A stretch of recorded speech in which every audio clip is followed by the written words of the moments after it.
pour l'instant, nous sommes très, très heureux, comme nous l'avons déjà mentionné, d'accueillir Denis et Lucie Veilleux. Comment allez-vous? Très bien. Oui? Ça va bien. Vous avez l'air en forme. C'est vrai que ça fait 8 ans que vous êtes venu ici à l'émission? Oui. Lucie, tout à l'heure, disait c'est seulement une soirée qu'on prend ensemble et puis ça va peut-être aller dans 10 ans après. J'espère que ça va aller avant 10 ans. Le temps passe vite. Mm. Si je ne me trompe, ça ne faisait que quelques mois que vous étiez mariés. Oui, c'est ça. Exactement, je pense que 3 ou 4 mois, Mm. on était mariés. Vous êtes encore des nouveaux mariés. Ah, on est Oh. toujours mariés, puis on est toujours des nouveaux mariés. Il y a des nouveaux venus dans la famille. Oui. Un garçon puis une fille. Vous avez le couple. Oui. Et puis, ils ont quel âge maintenant? Joachim, il a 6 ans, puis Naomi, elle a 4 ans. Ça tient bien occupé à la maison. Ah oui. Oui. Et puis, qu'est-ce que vous faites à part de ça, la vie? Quelle sorte de vie avez-vous? Vos occupations et vos activités? Ça serait intéressant parce que nos amis peuvent, à ce moment-là, s'identifier avec vous plus facilement.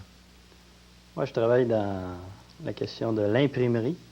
Je suis distributeur dans la région des cantons de l'Est, puis la région de la Rive-Sud. On vend des affiches électrostatiques, qu'on appelle, pour les commerçants, pour qu'ils puissent afficher leurs heures d'accueil et puis les avis de fête légale. C'est un domaine très intéressant. J'ai l'occasion de pouvoir visiter la belle province de Québec, bien des coins que je ne connaissais pas. Puis maintenant, c'est facile pour moi d'aller à tel endroit, à cause qu'on peut visiter.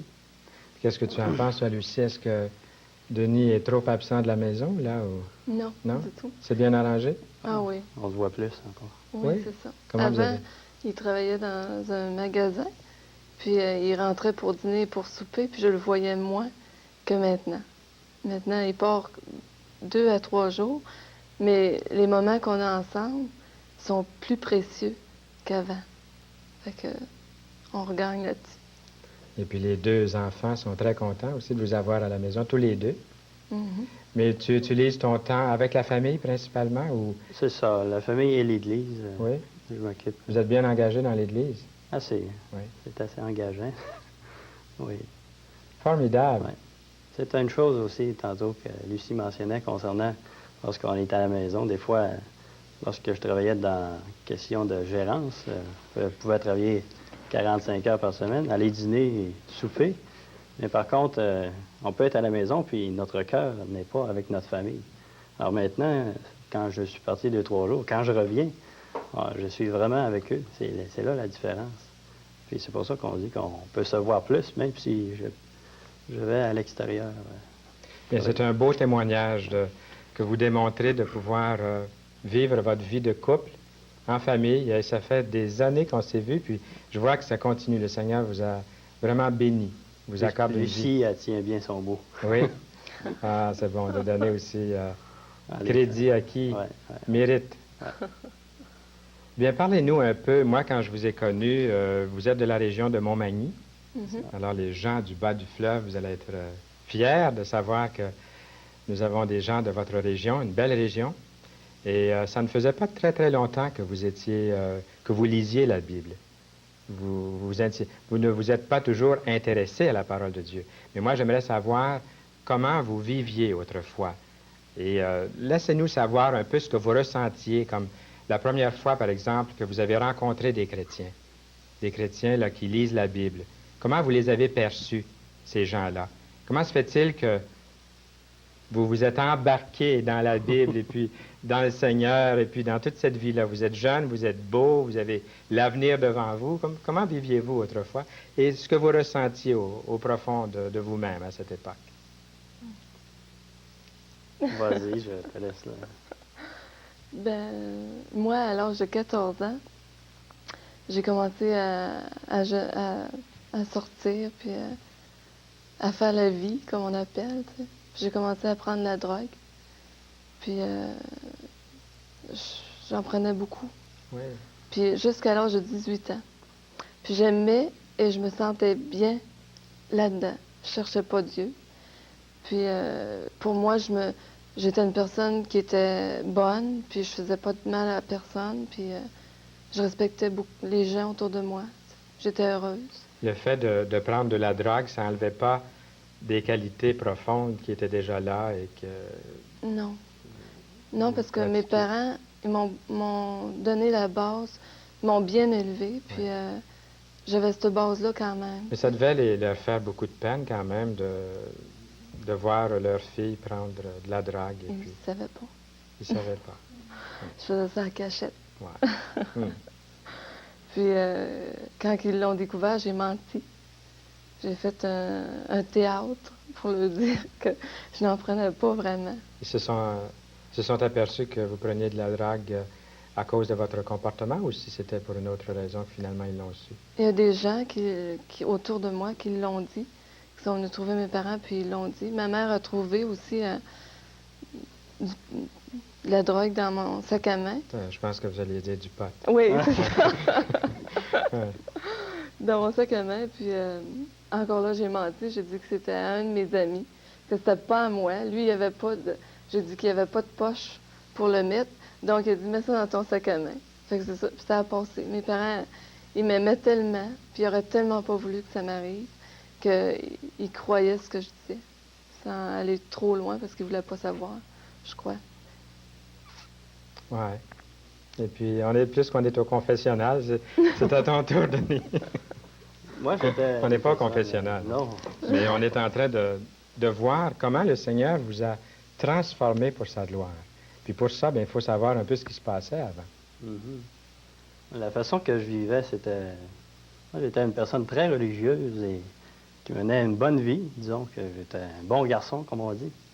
Et puis, j'avais ma propre justice. Et puis, on dit toujours qu'on ne fait pas de mal à personne, qu'on fait une bonne vie. Et puis, j'étais ce type qui me sentait bien dans ma peau, dans le sens que je me sentais un bon garçon. Et puis, à un moment donné, j'ai rencontré quelques chrétiens, une famille chrétienne. C'est ça qui a vraiment bouleversé ma vie. Ça a commencé là. Malgré que j'avais ces aptitudes religieuses, j'avais pas cette assurance de salut en moi. J'étais pas sûr.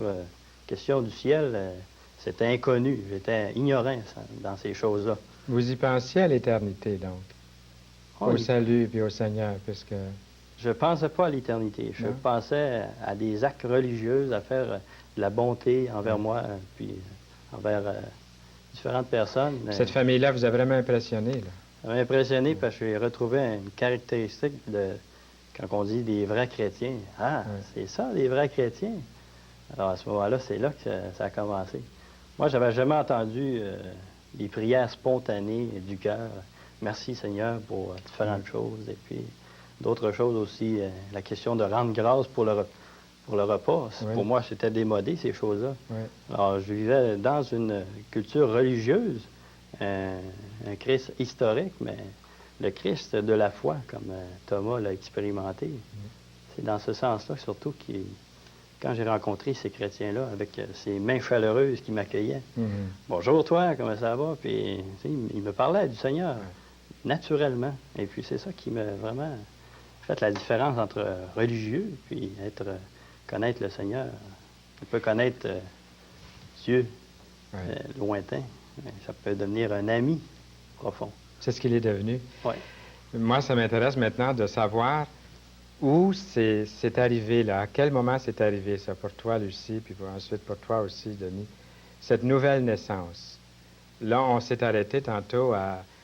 Tu aimais la vie que tu menais. Et souvent, on entend dire, j'étais dans la drogue, puis j'étais tellement malheureux, puis j'étais tellement assis. Mais toi, tu étais dans la drogue, mais tu aimais ça, puis tu étais heureuse là-dedans. Ça ne veut pas dire que tu conseilles à tous ceux qui veulent prendre de la drogue d'en prendre. Non. C'est que tu as trouvé quelque chose encore de mieux que ça. Ouais. Alors, est-ce que tu veux nous en parler? Comment tu as trouvé quelque chose de mieux? Quand, comment et pourquoi? C'est ça. À l'âge de 18 ans, là, j'avais des amis qui m'entouraient, avec qui je prenais de la drogue, que eux ont entendu parler de la Bible. Puis là, ils ont lu la Bible, puis tout ça, puis là, ils ont accepté le Seigneur. Puis là, ils sont venus à moi, puis ils en ont parlé. Puis là, moi, je disais, oh, ouais, c'est bien beau, c'est le fun, tout ça. faites votre vie, je vais faire la mienne. Tu sais, moi, je suis heureuse, je me sens bien comme ça. Même mes frères savaient que je prenais la drogue. Puis ils me disaient, arrête ça, si nos parents savent ça, qu'est-ce qu'ils vont dire? Tu vas leur faire de la peine? J'étais complètement indifférente. Pourtant, je les aime, mes parents, mais j'étais complètement indifférente. Je disais, eux autres ont fait leur vie, moi, je vais faire la mienne. Puis il y avait rien qui pouvait m'arrêter dans le monde. Parce que mes buts, c'était pas de me marier, parce que c'était plus à moi de se marier dans ce temps-là. C'était déjà pas la mode dans Ah le non, non. Mon rêve, c'était, un rêve. Ma vie, c'était de rencontrer un jour quelqu'un que j'aimerais, avoir un enfant, puis prendre la drogue ensemble. Mais j'étais jeune. Moi, je suis pas de votre génération, certain. Là. Mais je suis content d'entendre ça quand même, parce que là, tu vas nous annoncer quelque chose. Hein. Oui, puis là, mes amis, ils m'ont apporté la parole de Dieu, la Bible, puis ils m'ont dit des versets. Puis là, quand ils me disaient des versets, puis tout ce qui concerne la parole de Dieu, je disais, j'ai pas le choix. J'ai vraiment pas le choix. Si je veux être sauvée, si je veux avoir la vie éternelle, mais que je meurs, faut que je rentre chez les chrétiens. Faut que je sois chrétienne. Parce que moi, je pensais que ça doit être comme être catholique, tu sais. OK, je vais aller à... protestant ou peu importe. Hein. Oui, c'est ça. Je comprenais pas, moi, la nouvelle naissance. Ils me le disaient, mais... Puis même la nouvelle naissance, c'est un grand mot, tu sais. Tu comprends pas, tu sais. Tant que tu l'as pas vécu vraiment dans ta vie. Puis là, il me disait, lis ta Bible aussi, tu sais. Fait que là, j'ai lu, puis dans Romains, il dit, car tous ont péché et sont privés de la gloire de Dieu. Hein? Moi? Moi, une petite fille de 18 ans, je fais pas de mal à personne. Tu sais, je suis privée de la gloire de Dieu.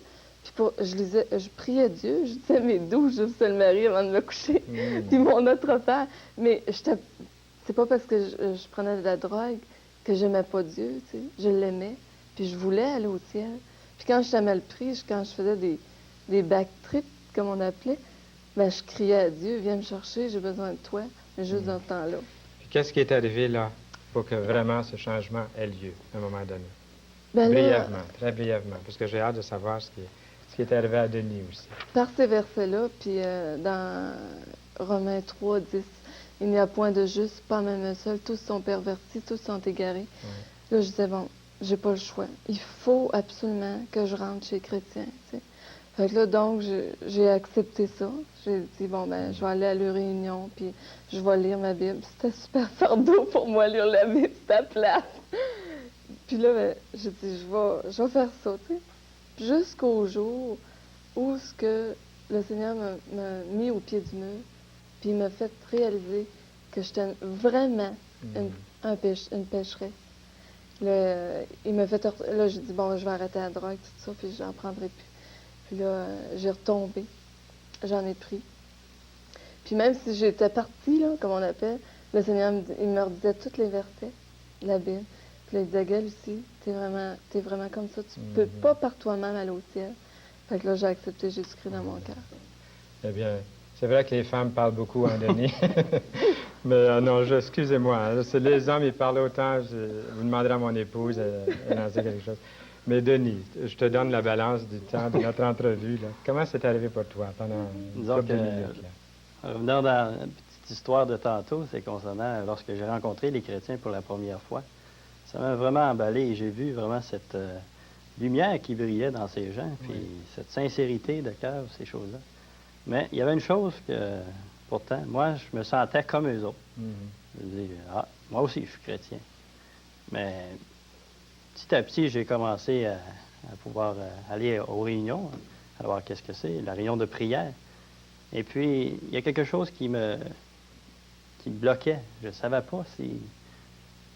Vu que j'essayais d'annoncer l'Évangile en étant religieux, puis ça ne marchait pas. Puis je me demandais vraiment c'était quoi.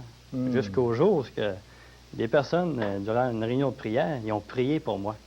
Ah ben là, c'est ça, prier pour moi. Là, je me suis penché la tête. Et ça se peut-tu, ils prient pour moi? J'avais pas besoin de prière, moi. J'étais correct. Mais ça m'a qu'est-ce qui se passe? C'est là que le Seigneur a fait son Ça a miracle. commencé, oui, ça, c'est vraiment des étapes. Tout de suite après. Oui, bien. Garde ça pour la fin de l'émission. On va revenir tout à l'heure pour le mot de la fin, puis tu D'accord. vas finir ce que tu viens de commencer là. Ah. Nous dire comment le Seigneur a vraiment ouvert ton cœur. OK. Mon cher Denis et ma chère Lucie, nous en étions où là? J'aimerais que tu puisses terminer, Denis, Oui. ce que le Seigneur a fait dans ta vie. Comment ça a cliqué ton salut dans le Seigneur Jésus-Christ? Pour vraiment résumer, parce qu'on a vu qu'on n'a pas beaucoup de temps. Ça passe vite ici. Oui, ça passe très vite. Et puis, la question surtout que je me posais, c'était que c'est faire pour aller au ciel? C'est quoi le chemin pour aller au ciel? Et puis, après cette rencontre, de réunion de prière, j'ai demandé pourquoi vous avez prié pour moi. Bien, Denis, on voit que tu n'as pas encore pris position pour le Seigneur. Puis, il m'a dit au Seigneur, dis-y que tu n'es pas plus fou qu'un autre, puis tu veux savoir c'est quoi le chemin pour aller au ciel. Fait que là, durant cette soirée-là, je me suis en allé chez moi. Et puis, ce soir-là, ça a été vraiment cette décision. Là, j'ai tout remis en question concernant les religions, les mouvements, les sectes. Là, je les mettais toutes devant le Seigneur. J'ai dit, Seigneur, c'est quoi, là, ce soir, j'aimerais ça savoir c'est quoi le chemin pour aller au ciel. Et puis, j'ai tout mis, les mormons, les témoins de Jéhovah, les évangéliques, tout. Et puis, finalement, Aïe, aïe, aïe. je me suis couché avec ceci. Le lendemain matin, j'avais commencé à lire la parole de Dieu dans ces temps-là. Et puis, j'ai lu dans les psaumes. Dans les psaumes, au chapitre 119, au verset 105. Ta parole est une lampe à mes pieds, une lumière sur mon sentier. Et puis, à ce moment-là, ça me disait, le Saint-Esprit qui interpellait, puis il me disait, Denis, pourquoi tu essayes d'embarquer dans quelque chose? Je te demande pas d'embarquer dans quelque chose. Je te demande de suivre ma parole. Et puis, suivre la parole de Dieu. Ah, c'est donc ça. C'est pas embarquer dans quelque chose. C'est pas embarquer dans un mouvement ou une secte, une religion. Ah non, c'est de suivre ma parole. Et puis, un verset qui est référé à ceci, c'est dans Jean 14. Celui qui m'aime gardera ma parole. Ah, celui qui m'aime gardera ma parole. C'est à ce moment-là, j'ai dit, OK, Seigneur, je t'aime. Moi, je veux garder ta parole. À ce moment-là, j'ai commencé à lire la parole de Dieu régulièrement. Et puis, je peux dire, c'est à ce moment-là que le Seigneur a vraiment ouvert mon cœur. Et puis, j'encourage vraiment, c'est là, c'est la parole de Dieu que nous avons dans les mains. Et puis, c'est à ce moment-là qu'on peut, le Saint-Esprit illumine nos yeux pour qu'on puisse voir c'est quoi, qu'est-ce qu'il y en est de ce chemin, puis cette ignorance que Dieu ne nous a pas laissé dans l'ignorance. C'est pas beau, ça, Lucie? Puis vous vous êtes rencontrés après ça? Avant, c'est ça? toujours connu. Oui. Vous avez fait votre cheminement. Ah, vous étiez... On a grandi ensemble. Oui. Ouais. Comme ça, vous pouviez suivre l'un l'autre le cheminement dans le Seigneur. Et puis, c'est formidable. Je suis tellement heureux de vous avoir rencontrés, de vous avoir eu comme invité. C'était bon, le groupe Harmonie aussi. Ah oui. Super. On les fait revenir la semaine prochaine. Hein?